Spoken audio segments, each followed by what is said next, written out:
Selamat siang, jumpa lagi dengan Denok Ayu Novel. Bagaimana kabar sobat semua? Sebelum kita mulai cerita ini, ayo silakan subscribe, like, komen, share dan nyalakan loncengnya untuk mendapatkan notifikasi terbaru ketika Mimin upload videonya. Menantu terbaik bab 510 manik-manik campuran mata ikan. Para perwira dari Departemen Intelijen Militer sangat marah mendengar perkataannya. Kata-kata Tokugawa Naganobu yang telanjang dan maknanya hampir sama dengan menamparkan wajah mereka secara langsung. Yang lebih menjengkelkan lagi adalah mereka hanya bisa marah, tapi mereka tidak ada hubungannya. Apalagi berlatih dengan tubuh murni yang kaku, bahkan istilah tubuh murni yang sangat kaku adalah yang pertama kali mereka dengar. Bagi mereka, ada begitu banyak hal dalam metafisika, dan beberapa teori dan metode kultivasi yang paling dangkal agak sulit untuk mereka pahami, cukup untuk mereka pelajari seumur hidup. Begitu pula teori kultivasi tingkat tinggi seperti Zigang Chunti, bukan itu yang bisa mereka jangkau. Jadi mereka secara alami tidak bisa berdiri dan menerima tantangan dengan Hattori. Mereka tahu kekuatan peluru pistol semi-otomatis dengan baik. Mereka tidak tahu apakah tubuh Hattori bisa menahan peluru, tapi tubuh fana mereka pasti tidak akan bisa menahannya. Jadi, meskipun mereka tahu bahwa Tokugawa menamparkan mereka telanjang, mereka hanya bisa menahan tamparan itu.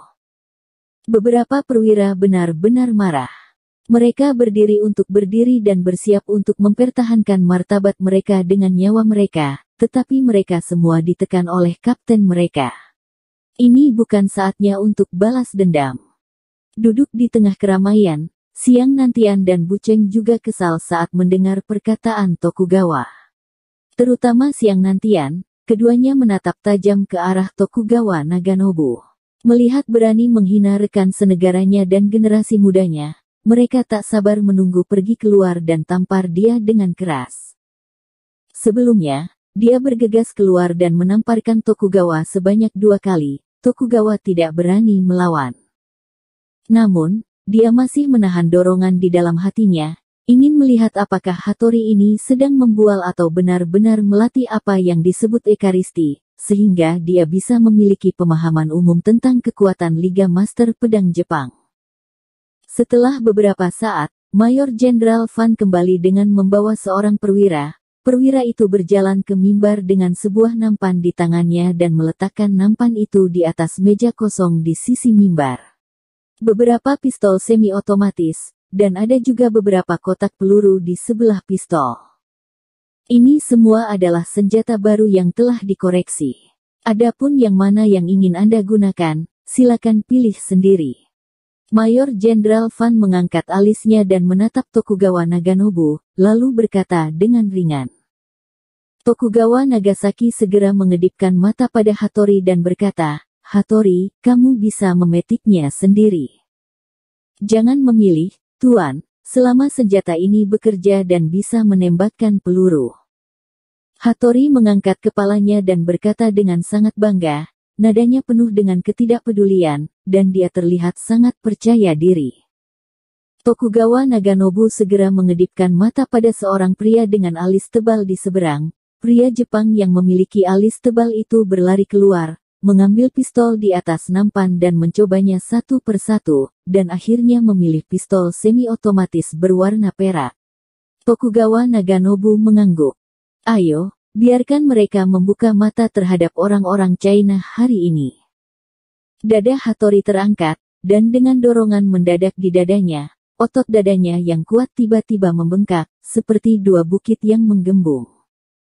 Pria Jepang dengan alis tebal berjalan mendekat dengan membawa pistol, menekan peluru ke dalam magasin, lalu menamparkan muatan, dan melepaskan tembakan ke tanah. Lumpur berceceran tiba-tiba, seolah membuktikan bahwa ini adalah pistol asli.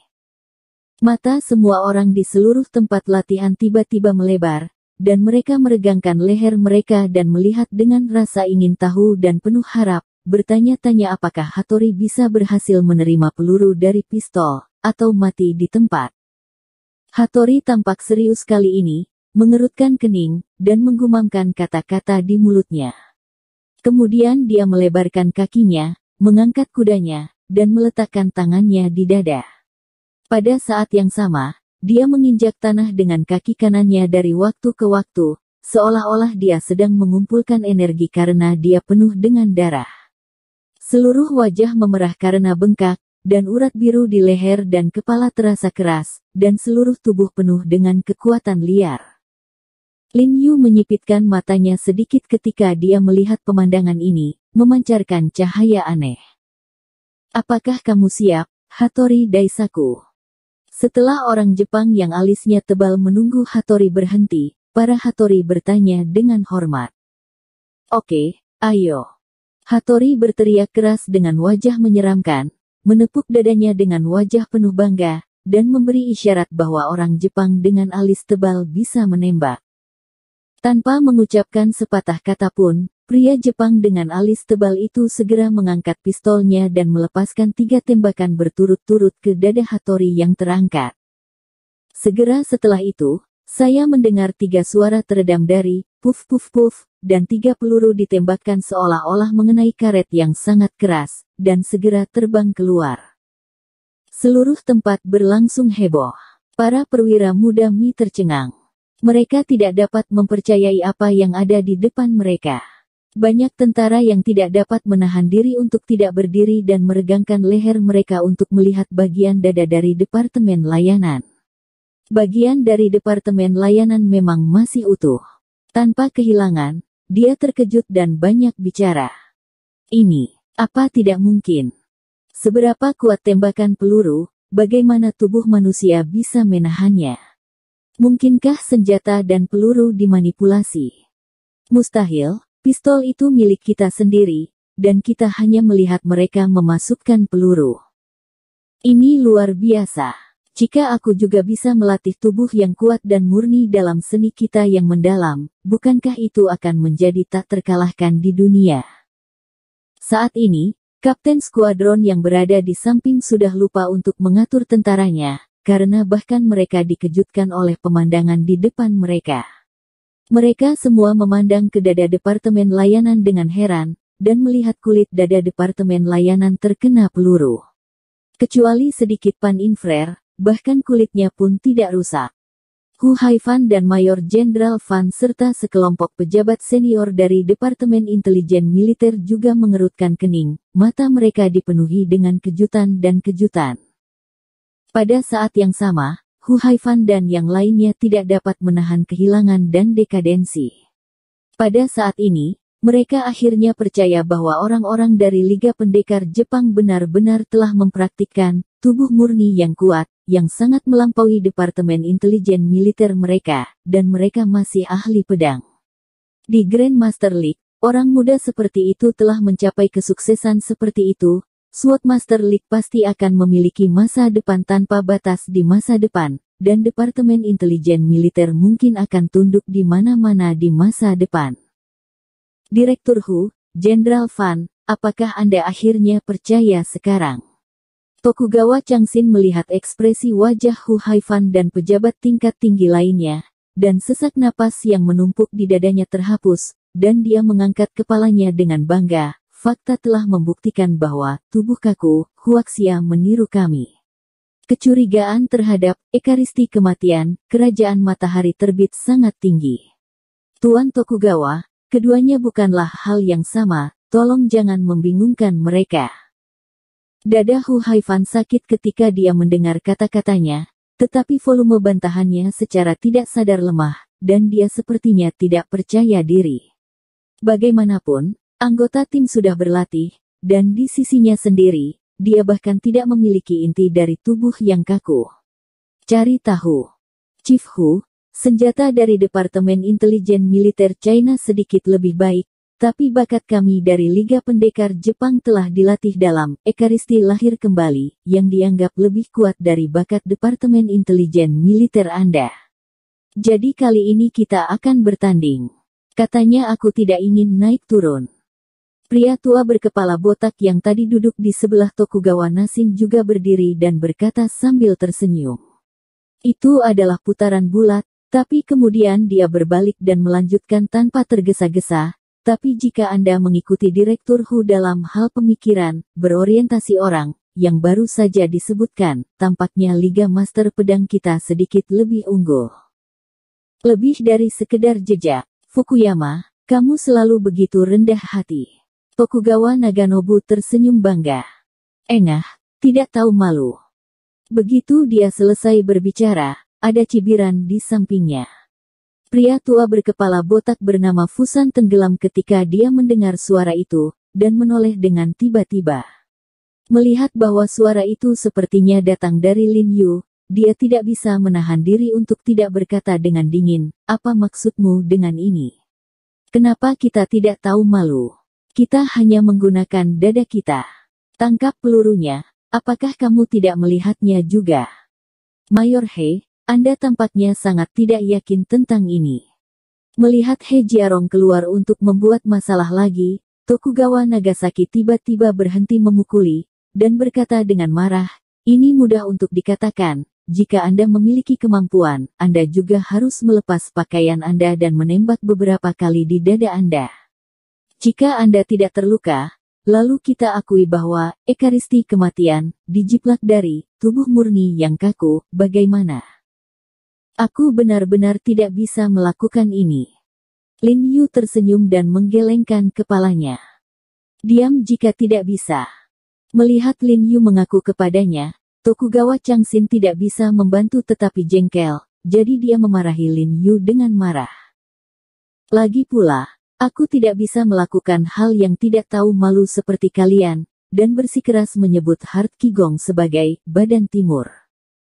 Lin Yu mendengus dan melanjutkan. Apa katamu?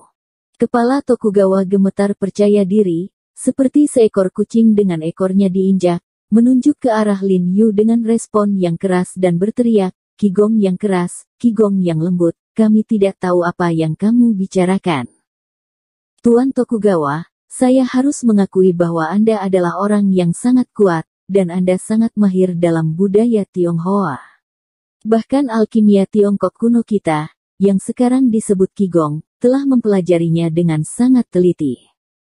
Lin Yu menyipitkan matanya dan menatap Tokugawa Naganobu perlahan dan berkata, muridmu berlatih Qigong keras dengan baik. Jika bukan karena saya juga mahir dalam Qigong China kami, dan memiliki pengetahuan mendalam tertentu tentang tubuh murni Zigang. Pahamilah, saya khawatir Anda benar-benar akan dibodohi oleh Anda. Oh, Jiarong, maksudmu, alasan mengapa Tuan Hattori bisa mengambil alih peluru sekarang adalah Qigong keras di Tiongkok kita alih-alih tubuh kematian. Hati Hu Haifan tergerak dengan keras, dia berdiri dengan canggung, dan bertanya pada Lin Yu dengan penuh semangat. Poin Lin Yu luar biasa, dan secara langsung mempengaruhi arah pengembangan masa depan dari Departemen Intelijen Militer dan apakah itu keras pada diplomasi SWOT Master League. Itu mempengaruhi apakah Departemen Intelijen Militer ingin menurunkan SWOT Master League. Tidak buruk. Lin Yu segera mengangguk, dan dengan cepat melapor ke Hu Haifan, kepala, sebenarnya, apa yang Hattori gunakan sekarang adalah metode mental Qigong keras dalam Qigong China kita, yang terutama meningkatkan ketahanan tubuh dengan memberi nutrisi Qi, memperbaiki Qi dan memukul tubuh. Kemampuan, secara sederhana, tidak jauh berbeda dengan pecahan batu di dada dan tenggorokan senjata perak kita di Jalan Huaxia. Kentut.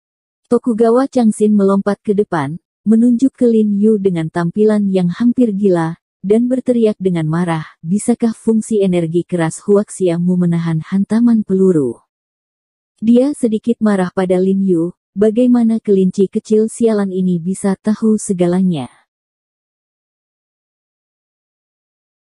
Bersambung. Terima kasih kepada kalian yang telah menonton video ini. Jangan lupa tekan tombol subscribe-nya dan nyalakan notifikasinya untuk mendapatkan video-video seru lainnya dari Denok Ayu Novel.